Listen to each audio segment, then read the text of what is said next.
अभी क्या लग रहा है सर कि जो वोलेटिलिटी अभी चल रही है मार्केट में, उसमें कोई ऐसा सेक्टोरल फंड आपको लगता है, ऐसे कोई सेक्टर ऑफ फंड्स लगते हैं जो कि इसको बीट भी कर सकते हैं? मार्केट भले ही गिर रहा हो लेकिन ये सेक्टर्स आपके परफॉर्म करेंगे ही करेंगे, ऐसा कुछ? यही दो सेक्टर मुझे यही वाले बहुत दो हाई सेक्टर। कन्विक्शन ऐसा लगता है कि डिफेंस एंड एनर्जी, ये दो तीन ऐसे दो सेक्टर ऐसे हैं जहां पे 100% गवर्नमेंट का फोकस आने वाला है। टू नेम अ फ्यू, जैसे फॉर एग्जांपल अगर आप डिफेंस की बात करते हैं तो HDFC डिफेंस एक अच्छा ऑप्शन है। मोतीलाल ओसवाल का डिफेंस निफ्टी इंडेक्स फंड एक अच्छा ऑप्शन है। मेरे एसेट ने अभी रिसेंटली लॉन्च किया मेरे एसेट का BSE India Nifty defence ETF FOF जो लॉन्च किया मेरा ने। आदित्य बिरला का डिफेंस फंड है, डिफेंस इंडेक्स फंड। तो इस तरीके से ये 5-6 डिफेंस की तरफ फंड्स जो हैं ऑलरेडी एग्जिस्ट करते हैं, और मुझे लगता है आने वाले समय में जैसे ही थोड़ा सा डिफेंस सेक्टर पे और भी नई कंपनीज आएंगी, लिस्ट होंगी, तो बहुत सारे फंड मैनेजर्स इसकी तरफ अपना रुझान करेंगे। उसी तरीके से अगर आप देखें एनर्जी की तरफ भी, एग्जिस्टिंग में निपॉन इंडिया का पावर एंड इंफ्रास्ट्रक्चर फंड एक है जो काफी समय से चल रहा है। ICICI प्रू का एनर्जी अपॉर्चुनिटीज एक फंड है जो काफी टाइम से एग्जिस्ट करता है। उसी तरीके से SBI का एनर्जी अपॉर्चुनिटीज फंड काफी टाइम से एग्जिस्ट करता है। तो हमारे पास ये म्यूचुअल फंड ऑप्शंस अवेलेबल हैं कुछ फंड हाउसेज के, जो आपके पोर्टफोलियो का हिस्सा अभी बन सकते हैं। और अभिषेक, एक चीज और बोलना चाहता था, ऐसा भी हो सकता है आपने व्यूअर ये पूछ रहे हो कि आप 5 साल की एवरेज की बात कर रहे हो क्योंकि फंड 4 साल आप हो मार्केट में, या 6 साल या 7 साल से हो, बट हमने तो फंड लिया ही 1 साल पहले, तो अब हम CAGR छोड़ दीजिए, हमारा तो नेगेटिव हो गया।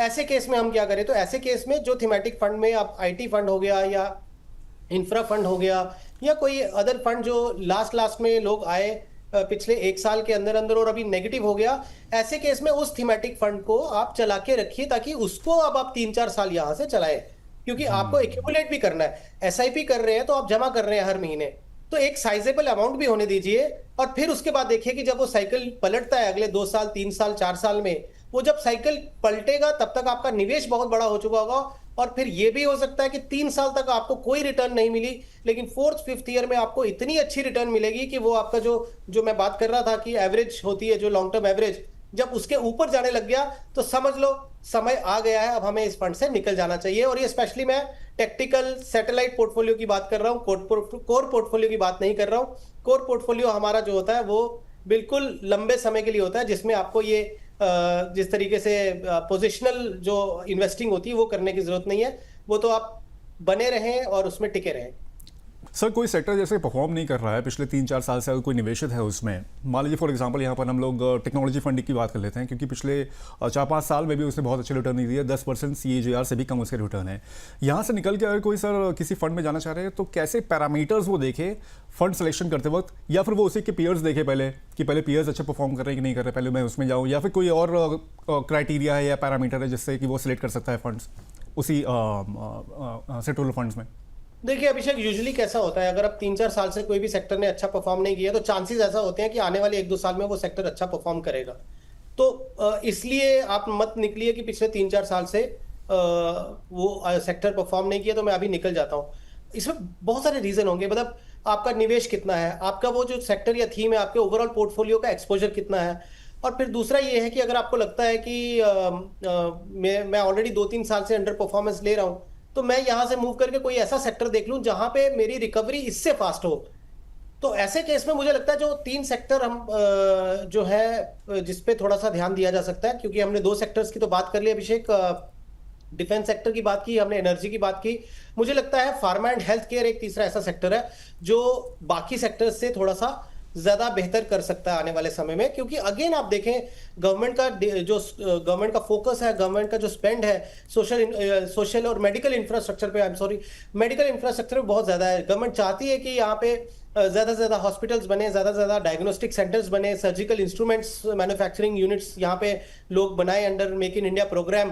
तो हेल्थ केयर जो सेक्टर होता है, इसमें जो आपको अवेलेबिलिटी ऑफ स्टॉक बास्केट होती है फंड मैनेजर के लिए बहुत वास्ट होती है। तो ऐसे केस में आप ये देखें, वो वास्ट ही इसीलिए क्योंकि ज्यादा एंट्रेंट्स है, ज्यादा नंबर ऑफ प्लेयर्स है, ज्यादा अपॉर्चुनिटी है, और इंडिया की ग्रोथ स्टोरी में health and pharma and health जो है वो एक की रोल प्ले करता है। तो तीसरा ये सेक्टर है, मुझे लगता है ये 3 सेक्टर में आप अभी ध्यान दें।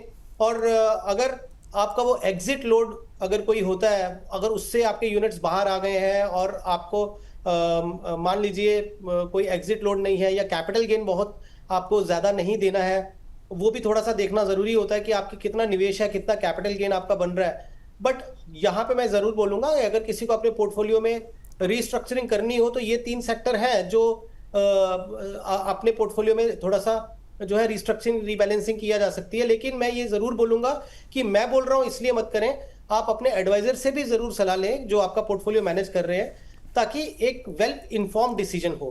क्योंकि हम आज की परिस्थिति में आज हम बोल रहे हैं कि ये सेक्टर है, अब कोई नया निवेशक होगा उसके लिए कोई कोई बैगेज नहीं कैरी कर रहे कि मेरा कोई पुराने फंड्स नहीं थे, मैं अटक गया हूं, अब मैं क्या करूं। हम नए निवेश की बात करें, नए निवेश में तो कुछ ज्यादा दुविधा नहीं होनी चाहिए। आप डिफेंस हो गया, एनर्जी हो गया और health and pharma and health care sector हो गया, इस 3 में कोई 1 या 2 सेक्टर्स में आप अपनी चॉइस का जो आपको लगता है कंफर्ट लेवल ज्यादा वो आप लगा सकते हैं।